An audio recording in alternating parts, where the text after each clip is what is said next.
말씀 생각해보는 시간 갖겠습니다. 계속해서 우리는 고린도전서를 보고 있습니다.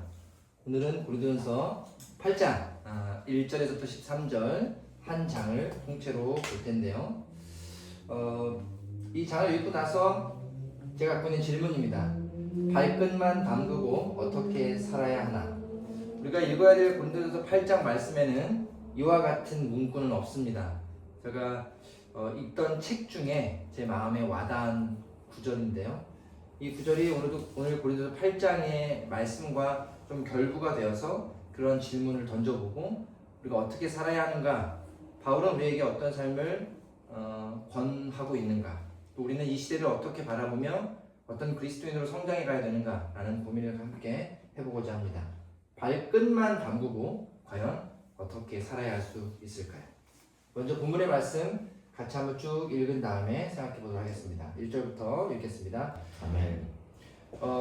고린도서 8장은 우리에게 당시에 가장 문제시됐던 일들을 다루고 있습니다. 사실 바울은 계속 질문을 받고 있어요.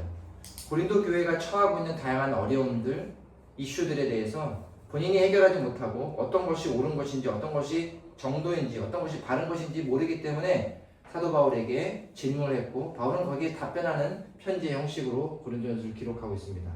역시 오늘은 고기를 먹는 것에 대한 논쟁이 심각하고 또 문제가 됐기 때문에 바울에게 얘기를 한 것 같아요. 자, 그래서 오늘의 핵심은 이 고기 논쟁입니다.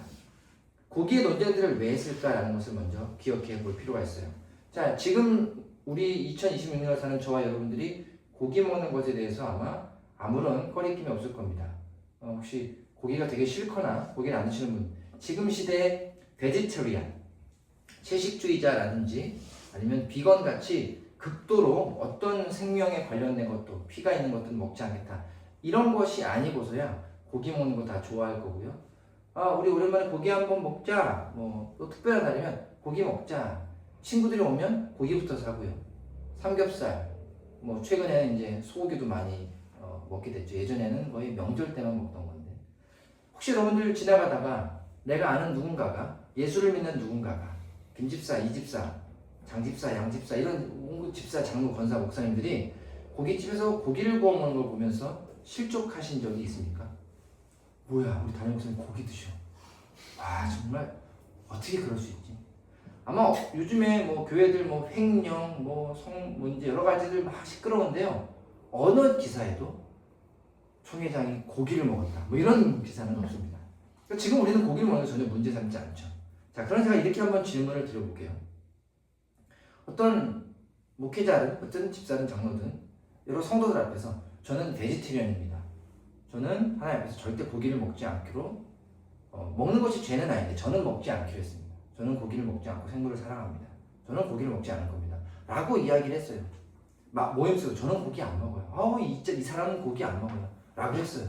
그런데 우연히 지나가다가 그 말한 그분이 저 무슨 맛있는 고깃집에서 고기를 구워 먹고 있는 거예요. 그럼 마음이 어떠세요? 뭐야? 왜 고기 먹어? 자, 아까 그냥 내가 알던 사람이 고깃집에 고기 먹을 때 저 사람 왜 고기 먹어? 아무도 생각 안 하는데, 지금 이 상황은 다르죠. 고기를 먹는다는 상황은 똑같은데 왜 다른 거예요? 그 사람의 그 전에 했던 얘기 때문에 그래요. 그러니까 그 사람의 기준이 나는 고기를 안 먹겠다는 기준을 삼아놓고 고기를 먹는 거예요. 들어가서 당신 안 먹겠다면서 왜 고기 먹어요? 라고 할 때 그분이 이건 고기가 아니죠. 이건 예술이죠. 이 고깃집은 차원이 달라요. 라고 얘기한다면 그 누가 이해하겠습니까? 자, 지금을 사는 우리에게도 고기를 먹는 것 자체가 문제가 아니라 어떤 상황, 어떤 경우에 문제가 될 수 있습니다. 당시 고린도 상황을 보면 왜 고기가 문제였냐면 고기는 우상 숭배로 여겼다는 거예요. 왜? 당시에 지금처럼 정육점이 막 있을 때가 아니기 때문에 고기를 구할 수 있는 건 모두 신전이나 제사에 사용된 이후에 이렇게 신에게 드려지고 남은 것들을 제사장이나 시장에 유통이 됐다고 하더라고요. 그러니까 일반 사람들이, 고린도 당시에 살던 그 지역의 사람들이 고기를 먹는다는 건 다 우상에게 바쳐진 제물에게 나온 산물이었다는 거예요. 그러니까 그리스도인들이 아니 우상에게 제사 드리고 남은 것을 먹을 수 있겠느냐 라는 것이 의문으로 제기가 된 거죠. 물론 유대인들은 아마 다르게 자기들만의 형식으로 제사를 드리겠지만 유대인들이 드리는 제사 자체가 횟수가 이방인들보다 훨씬 적었단 말이에요. 유대인들은 절기마다 제사를 지내기 때문에 평상시에는 또 사육을 하지 않잖아요. 나중에 돼서 이제 고기를 분리해서 한다든지 이런 게 있겠지만 하여튼 시대별 또는 지역별, 문화별 등등 여러 가지 기준이 달라서 이게 고기를 구하고 싶고가 어려웠던 상황이었다는 거예요. 그래서 어쨌건 간에 고린도 당시 고기는 고기를 먹는 순간 우상에게 드리는 제물, 고기를 먹는 순간 우상숭배, 우상에게 절을 안 했는데 우상에게 드렸던 제물을 먹기 때문에 그게 여겨졌다는 거예요. 그래서 사람들도 어떤 질문해요. 나는 예수 믿는 사람이고 이거 즐긴 음식인데 나는 거기 절한 게 아니라 그냥 유통된, 즉 어디서 왔는지는 알지만 당시에도 고기를 파는 곳이 있었단 말이에요. 상점이. 근데 그 사람들이 이거 어디서 났어요? 저 신전에서 나온 거예요 라고 했지만 자기는 고기를 구매해서 먹은 사람들이 의문을 갖는 거예요. 이게 정말 안 되냐, 이게 의견이 분분했기 때문에 바울이 얘기를 하는 겁니다. 비슷해요. 지금을 사는 우리 그리스도인들도 여러 가지의 생각의 잣대가 다르기 때문에 서로가 의견의 차이도 나고 네가 옳으니 내가 옳으니를 얘기하거든요. 음식 자체의 문제일까요? 아니면 해석의 문제일까요? 아까 말씀드린 고기를 먹는 것 자체, 그분이 고기를 먹는 것 자체가 문제일까요? 아니요. 그 자체는 문제가 되지 않지만 그걸 어떻게 해석하냐에 대해서는 문제가 될 수도 있고 상처를 입을 수도 있습니다. 난 절대 고기 안 먹어 라고 해놓고 이 사람과 먹으면 저 사람이 나가 싫은 건가? 왜 나한테 거짓말을 했지? 이런 생각이 들 거란 말이에요. 이건 고기 먹는 문제가 아니니까 우리 신앙생활하는 사람들이 어떤 행위 자체를 갖고 판단하는 것이 사실 옳지 않다는 걸 우리에게 보여주고 있는 거예요. 세상 사람들이 그리스도인들에게 화를 내는 건 뭔가 죄를 지었기 때문이 아닌 것 같아요. 그들과 내가 똑같은 행동을 하는데 저 사람은 마치 이 행동을 하면 죄야 라고 하고 자기는 안 할 것처럼 해놓고 뒤에서 하니까 화가 나는 거예요. 그러니까 그리스도인이 어느 날 술, 담배 때문에 욕을 먹는다? 아니요. 술, 담배는 죄입니다. 죄 지으면 지옥 갑니다. 예수 나 불신자고 해놓고 뒤에서 하니까 뭐야 나는 지옥 가라고 막 그렇게 막 손가락 대고 자기도 저래? 이게 문제인 거예요. 그러니까 우리가 인간적으로 어떻게 살아가야 되는, 바울에게 본질적인 얘기를 다시 던지는 것 같아요. 그 자체의 문제입니까? 해석의 문제입니까? 사람을 대하는 방식의 문제입니까? 여러분 한국에도 어떤 게 있었습니까? 제사 음식이 있었어요. 저 어릴 때는요 정말 치열했습니다. 우리는 기독교인데 큰 집은 기독교가 아니야. 큰 집에 일단 갔는데 제사를 지낼 때 절을 하니 많이, 심지어 절하면 우상이 절하니까 절하지 마라. 저는 기독교에 절 안 합니다. 막 서서 있어. 그것 때문에 막 며느리 시어머니 갈등이 일어나고요. 음식을 줬는데 먹으면 안 되니 많이. 이것 때문에 저희 진짜 초등학교 때도요 수련회 때 막 질문이었어요. 주변에 우리는 전부 기독교야. 그러면 제사 안 지내요. 괜찮아. 근데 저희는 제사 지내요. 전사님 저희 가서 음식 먹어도 돼요? 그 우상에게 그 음식 먹으면 안 돼 라고 얘기할 때 참 신기한 게 누구도 고린도전서 8장을 얘기하지 않아요. 왜? 애들이 성경 안 읽었거든요. 전 한참 돼서 알았어요. 근데 전 질문했어요 어머니한테. 엄마 근데 제사 음식 먹으면 안 돼? 저희 어머니가 그랬어요. 그 음식이 무슨 죄냐? 감사함으로 먹으면, 그때 어머니였어요. 성경에 보면 감사함으로 먹으면 다 된다.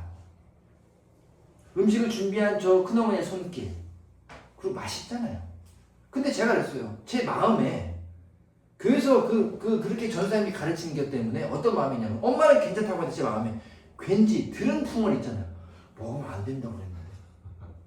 그리고 어때요? 감사하지 않고요 의구심을 가지고 먹는 거예요. 신기하게 제가 한번 설교도 되겠는데 전 제사 음식을 먹고 나면 늘 설사했어요. 그러니까 제 안에 진짜 제사 음식 먹지 말라는 거가 마치 이상할 때요. 나는 거룩한 주의 성전인데 제사 음식이 들어와서 나의 이 성령과 막 싸우다가 이거 못 견뎌서 장이 트러블이 있어 설사 온갖, 이거 다 신학적인 생각 아니에요. 그냥 혼자 생각이에요. 근데 그 혼자 생각에 어떤 걸 찾아내야 되냐면 내가 마음으로 저것을 감사하고 있는가 아닌 거잖아요. 뭔가 싫은 거잖아요. 그러면 안 먹었어야 되는 거죠. 근데 커서요. 한참 커서 지금도 그럴까? 라고 먹었는데 설사 안 해요. 어린 나이에 정말 잘 모르고 고린도전서 8장을 정말 이해하고 말씀이 정말 그게 아니라는 걸 배우고 나니 마음 바뀐다. 그래서 교육자들이 잘 가르쳐야 되는 것 같아요. 저는 바울이 잘 가르치고 싶은 거예요. 음식 자체 아니라는 거예요. 그걸 먹는 당신의 마음, 그것을 대하는 당신의 태도, 그것을 먹었을 때 당신 진짜 송칠한 그 속마음, 이거 질문하는 거예요. 에이, 마음의 고기 자체는 문제 없는데 저거 제사 드리는 건데 그래도 고기 먹고 싶은데 근데 이거 마음에 걸리는데 그럼 안 먹는 게 좋다는 거고요. 자기는 정말 괜찮은데 제사 드리지만 나는 가서 절 안 했고 난 정말 예수님의 사람이고 난 고기 감사함으로 먹으라는 거예요. 근데 바울이 뭐예요? 마지막에 그런데 혹시 내가 고기 먹는 것 때문에 저 사람이 상처 입으면 자기는 평생 고기를 안 먹겠다 이 얘기를 왜 했을까? 돌아볼 필요가 있어요. 술과 담배도 마찬가지죠. 여전히 아직도 기독교인들 이것 때문에 고민하는 분들이 계실 텐데요. 제가 한 번 얘기했잖아요. 목회자들이 만약에 자기는 제사 지낼 일이 없어요. 4대째 기독교인이에요. 제사 음식에 대한 트러블을 겪지 않았을 겁니다. 저희는 양가 외갓집 저희든 제사를 안 지내니까 한 번도 제사 음식에 대한 고민한 적이 없어요. 근데 이제 아버지 좀 큰 집에 가니까 제사를 드리는 건데 그냥 안 가면 그만이잖아요. 근데 자기 혼자 예수를 믿고 철저히 유교 집안에 사는 사람, 매일 명절 때마다 이걸 겪어야 되는 사람에게 아무렇지 않게 목회자가 그거 하면 안 됩니다. 이것이 하나님의 법칙이냐고. 이것이 지금 고린도 8장에서 얘기하고 있는 바울의 마음이냐고요. 아니잖아요. 당신은 그거 안 겪어보고 겪을 일이 없잖아요. 예수님이 왜 인간의 몸으로 오셨냐면 그걸 겪어내서 그 사람들에게 찾아가고 싶은 거예요. 저는 목회자에게 당신이 저 사람 입장에 되돌아가고 싶어요. 철저하게 째려보고 비난하고 그래 너 어디 얼마나 잘 사냐 뭐냐라고 막 판단하고 그런 눈초리를 와차하는 사람들 속에서 혼자 외로이 신앙생활을 해보냔 말이에요. 그 사람들이 어떻게 함부로 그렇게 한 문장으로 딱 스테이트먼트를 정의할 수 있어요? 못해요. 저는 이것에 대한 고민을 철저히 해봤습니다. 언제요? 군대에 있을 때. 여러분 적어도 군대에서는 술을 잘 안 줍니다. 못 먹어요. 그런데 언제 먹어요? 저희가 운전병의 날이 있었어요. 1년에 한 번. 운전병들은 술 먹으면 안 되니까 절대 금주인데 운전병의 날은 오방지게 먹으라는 거예요. 오늘 차 쓰지 마! 라고 연대장이 딱 얘기하고요. 오늘 운전병이라. 그러면요 아침부터 먹어요. 축구차당 먹다가 또 축구차당 먹다가. 그러니까 약간 비몽사몽이에요. 근데 제가 처음에 어떻게 이등병인데 저는 그 시간에 술 안 먹고 있습니다. 그래라? 저는 하루 종일 뭐예요? 고기나 굽고 계속 취한 사람들 얘기를 들어주고. 근데 뭐냐면요 취한 사람 고쳐에 오는 거예요. 야 근데 넌 도대체 뭐가 그렇게 잘났냐? 그 눈빛을 보고 제가 뭘 느꼈냐면요 술을 안 먹는 내 자신에 대해서 문제가 아니라 술을 안 먹고 술을 먹는 자신들을 마치 죄인 취급하는 눈초리가 싫은 거예요. 그래서 그런 거예요. 넌 뭐가 이렇게 잘났냐? 뭐가 이렇게 거룩하냐? 넌 죄 안 져? 제가 그것 때문에 제가 다니던 교회 다니면서 전화 드렸다 그랬잖아요. 담배 안 피니까 아무도 말을 안 걸어요. 그래서 제가 나중에 이것 때문에 목사님이 전화를 드렸더니 목사님이 저한테 그랬어요. 야 웃으면서 너 참 귀엽구나. 제가 22살에 군대를 갔는데 너 참 귀엽구나. 저한테 그랬어요. 너 군대 대포가 터져서 군대 비상 터지면 북한군이 내려오는데 총 안 쏠 거야? 총 쏘면 살인 아니야? 쏴야죠. 그거 살인인데. 그거 어쩌란 거예요? 한참 웃으시다가 들어요. 군인은 군인답게 신앙생활을 해요. 저는 그 말이 제가 옳다는 건 아닌데 저는 그랬어요. 술을 먹고 담배를 필 수 있지만 너 정말 그 사람들과 친해지면서 너가 예수 믿는 사람을 어떤 삶을 살아내기 위한 노력들을 하고 있는지 어떻게 섬기면서 그 사람들에게 예수 믿는 사람 뭔가 다른지를 보일 수 있는 그 어떤 시초를 시작해 볼 것이냐는 거. 그건 오히려 무겁더라고요. 그녀는 그걸 결정했습니다. 그러면요 그 다음에 운전병날 아침부터 함께 먹어요. 그때 제가 많이 했던 얘기 술 잘하네. 그때부터 친구가 생기는 거예요. 고참 내가 좋은 거예요. 서로 취해서 얘기하는 얘기들에 여러분 취해서 그때 뭔 죄를 합니까? 그 안에서 군대 안에서. 근데 좋은 거 남자를 부둥켜 안고 웃고 울고 그때 기타 치고 김가서 노래 부르면서 서로 찐 팬이 되는 거예요.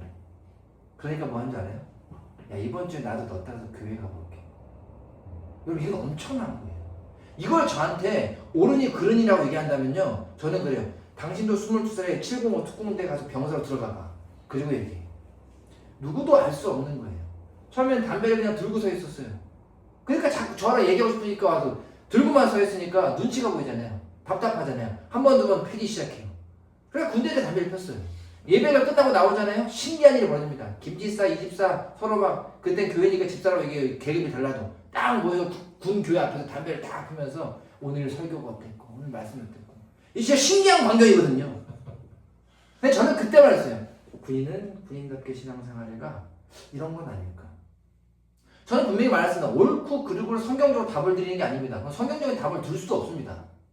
어느 날 처음 갔더니 예수님이 저한테 오셔가지고 꿀밤하면서 그 뭐 좋다고 폈어? 라고 하면 아예 하고 말면 돼요. 자, 제가 지금 천국 갔다고 그랬죠. 그럼 담배 펴도 천국 갑니다. 그 담배 피는 거랑 무슨 상관입니까? 담배 펴도 예수님도 천국 가요. 그럼 왜 피지 말아야 돼요? 몸에 안 좋잖아요. 몸에. 정승재 강사라고 유명한 수학 선생님이 학생들 앞에서 그랬어요. 자기가 제일 후회하는 게 하나 있대요. 30살 때까지 담배 피는 거. 대부분은 다 뭐 한 건 좋은데 해서 안 좋은 게 그거였다는 얘기를 하더라고요. 그러니까 그런 차원이죠. 왜 이게 자꾸 구원의 문제, 우리의 거룩의 문제로 귀결됐을까? 이것들이 갖고 오는 부수적인 문제들이 있었을 거고 그것을 바라본 사람들의 해석과 판단이 달랐을 거라는 겁니다. 문화와 환경 때문에. 그러니까 여러분이 어떤 환경에 처해서 어떤 것이 지혜로운 것인가를 고민해 볼 필요가 있다는 것으로 돌아보아야 돼요. 자, 여러분 만약에 이 술과 담배에 있어서는 그래요. 지금 뭐 의견이 다를 수 있으니까 저 사람 이상한 사람 할 수 있어요. 그럼 제가 이 얘기를 할게요. 커피와 차 지금 기독교에서 가장 소비를 많이 하는 걸 겁니다. 많은 교회들, 유명한 교회들은요 1층에 카페 하나 지금 다 두고 있어요. 웬만한 규모라면. 규모가 안 돼도 카페는 규모가 있으려고도 해요. 목사님들에게 여러분 뭐 그 선물 줄 때 와인 뭐 이런 거 안 주기 좀 그렇죠. 어때요? 커피, 차 이런 거 많이 드리잖아요. 왜? 어떤 애 있어요? 그리스도인들이 마음 놓고 마셔도 된다는 생각이 있는 거죠. 그쵸? 지금 뭐 예배 끝나고 집사님 차 한 잔해요? 누구 커피 한 잔해? 아무 문제 안 돼요. 여러분들 근데 그거 아세요? 커피와 차가 아주 오래전 처음엔 귀족들 간의 문화였고 이것을 먹는 건 특정 사람들의 특권이었다는 거.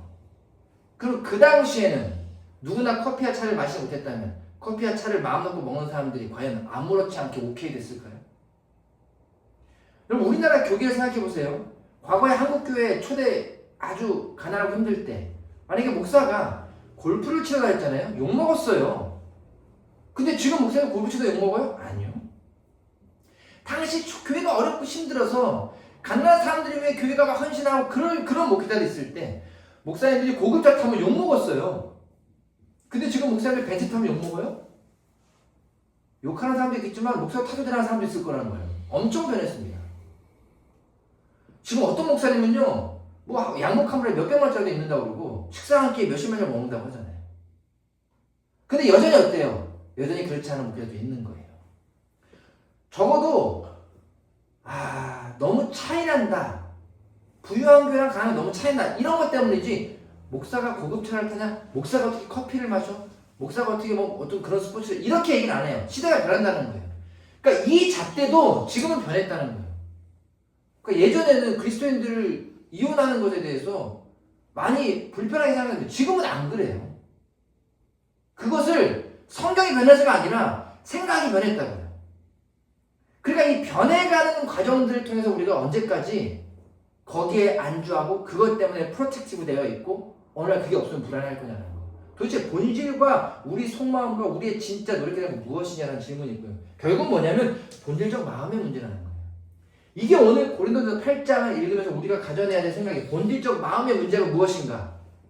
바울이 얘기하고 있는 건 내지는 여러분과 제가 품고 있는 것은 무엇인가? 자, 우리가 몰랐던 예수라는 책을 제가 요즘 보고 있는데 이 데인 오틀런드라는 미국에 있는 그 교회 목사님이세요. 이분이 쓴 이 책이 굉장히 많은 분들이 추천을 해요. 왜냐면 이걸 매일 눈물로 읽어야 된다고 그래서 제가 요즘 눈물로 좀 읽어보려고 읽고 있다가 눈물까지는 아닌데 몇 페이지를 넘길 때마다 가슴을 쿵쿵 내려찍어요. 오늘 설교를 준비하면서 한 구절을 좀 떼우고 싶은데요. 복음서들의 예수님은 우리의 입맛에 맞춘 규칙 준수의 도덕을 거부하신다. 그분께 가장 큰 연민과 환영을 받은 이들은 가장 나쁜 죄인들이었다. 반면에 가장 심한 질책을 들은 이들은 율법을 가장 완벽하게 지킨 자들이었다.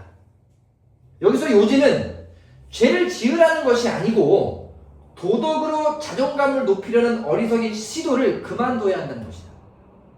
회개 없이 순종하는 삶보다 죄를 짓되 회개하는 삶이 더 낫다. 그러면서 이렇게 얘기합니다. 이제 발끝만 담그며 안전하게 보는 기독교를 버리고 온몸을 던져야 할 때다. 우리는 다 담을 수 없는 망망대해 같은 기독교의 교리, 하나님의 마음, 예수 그리스도의 사랑과 마음과 은혜가 있지만 해변으로 밀려치는 그 파도에 밀려오는 아주 안 되는, 아주 눈에 보이는 몇 가지의 파도에 발을 담그고서 내가 모든 기독교를 다 안다라고 얘기하고 있는 것 같아요. 그러면서 이곳에 발을 담궜으니 나는 예수 믿는 사람이고 나는 바닷속에 있는 사람이라고 착각하는 거예요. 이 오틀랜드 목사님은 우리에게 그렇게 얘기해요. 발끝만 담그고서 다 안 것처럼 얘기하고 발끝을 계속 담그면서 시원한 바다를 느끼려고 하지 말고 온몸을 던져야 한다는 거예요. 그 은혜와 그 사랑이. 어차피 죄를 질 수밖에 없는 존재임을 인정한다면 은혜 외엔 답이 없으니 죄인인 걸 인정하고 회개하면서 사는 게 훨씬 낫다. 안전한 테두리 요거 지키면 된다라고 머릿속에서 딱 정해놓은 거 그 외에도 있지만 그건 난 모르겠고 이것만 지키면 된다고 딱 해놓고 이걸 지키니 나는 안전하다라고 하는 것이 가장 질책받을 일이라는 거죠. 예수님은 이와 동일한 이야기를 하십니다. 안식일에 병자를 고치는 사건을 보면 율법보다 생명인 거예요. 안식일에 선을 행하는 것과 악을 행하는 것, 생명을 구하는 것과 죽이는 것 어느 것이 옳으냐? 어느 것이 옳으냐? 당연히 생명 거는 게 옳다라는 얘기를 하고 싶은 거예요. 제자들이 미 이삭을 잘라먹은 사건, 율법보다 생존이죠. 안식일이 사람을 위하여 있는 것이요 사람이 안식일을 위하여 있는 것이 아니니 안식일이 사람에 있는다는 거예요. 베레사 여관에서 38년 된 병자를 고치시면서 네 자리 들고 일어나서 가라. 율법보다 사랑이 하는 겁니다. 도대체 안식일에 병자를 고치거나 밀을 잡아먹거나 왜 일어나는 것이 문제였을까요? 당시의 율법은 병자를 고치는 일이 노동이었다는 거예요. 당시의 율법은 밀 이상 먹으려고 손을 비빈 거예요. 제자들이. 요거 노동이었다는 거예요. 야, 병자한테 병 고치는 것뿐만 아니라 야, 네 자리 들고 일어나. 자리 들고 일어나는 게 노동이었다는 거예요. 아니 그런 규칙을 정해놓고 너는 노동을 했으니 안식일 율법을 어겼으니 넌 죄다. 예수님이 뭐라고 그래요? 아니 답답한 사람들아, 안식일이 왜 있는 거냐? 하나님 안식일 주신 이유가 뭐냐? 그거 지키라고 한 이유가 뭐냐? 왜 그 본질적인 목적과 이유는 없고 그거만 바라보고 있냐? 바울도 아까 그 책을 쓴 오틀랜드 목사님도 우리가 섬기고 우리가 배워야 할 예수님도 오늘 우리에게 동일한 얘기를 하고 있습니다. 저는 오늘 말씀의 결론을 이 분들이 대한민국 사람이었다면 이렇게 얘기할 것 같아요. 무엇이 중요한지. 자, 영화 곡성의 대사입니다. 2016년 나홍진 감독이 만든 이 곡성의 영화. 이 무엇이 중원디라는 이 대사가 당대에 굉장히 유행을 했어요.